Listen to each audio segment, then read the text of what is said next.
순수 우리 기술로 만들었던 누리호의 발사 성공 다들 기억하시죠? 이번에는 화성에 태극기를 꽂겠다는 로드맵이 발표됐습니다. 정부가 대한민국을 우주경제 강국으로 만들겠다는 선포와 동시에 한국판 나사를 꿈꾸는 우주항공청 개청 작업을 시작했는데요. 대부분 환호하는 분위기지만 우려의 목소리도 나오고 있습니다. 한국이 우주경제 강국으로 도약하는 첫 단추를 잘 꿰는 걸까요? 오늘 해시태그 화성으로 향하는 우리나라입니다.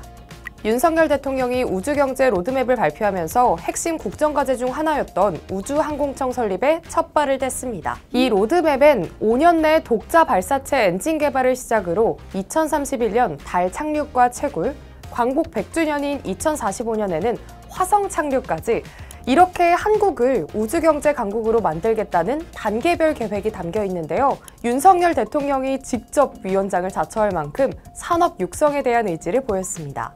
이를 통해 2050년에는 우주 분야가 국가 주력 사업이 되도록 하겠다는 내용입니다.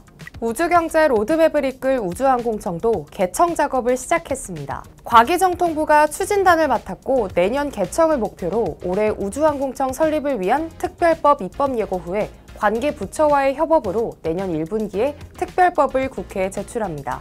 2분기에는 의결과 하위법령 정비, 나사와의 국제공동연구 등을 거쳐서 내년에 문을 열겠다는 계획인데요. 경남 사천으로 설립지를 정하고 전국에 센터를 둘 것으로 보이는데 사천을 포함한 경남 지역에서도 우리나라 항공우주산업 중심의 경남이 있다며 환영하는 분위기입니다.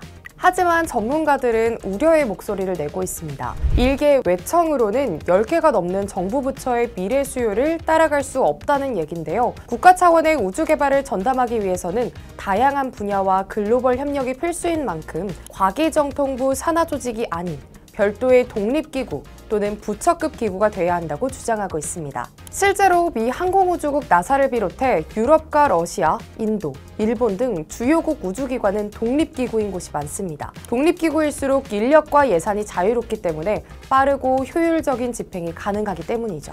이에 전국과학기술노동조합도 성명서를 내고 우주탐사만이 아닌 우주산업 육성과 우주력 건설을 위해서라면 적어도 산업통상자원부와 국방부가 과기정통부와 같은 정도의 지분을 가지고 참여를 해야 한다고 주장했습니다. 또 정부가 제시한 조직 모델은 공약 달성에만 급급한 전문성도 책임성도 없는 급조한 조직이라며 우려를 나타냈습니다. 그렇다면 현재 우리나라의 우주 개발 실력은 어느 정도 수준일까요? 올해 6월 한국형 발사체 누리호가 발사에 성공하면서 우주 개발 40년 역사에 큰 획을 그었죠.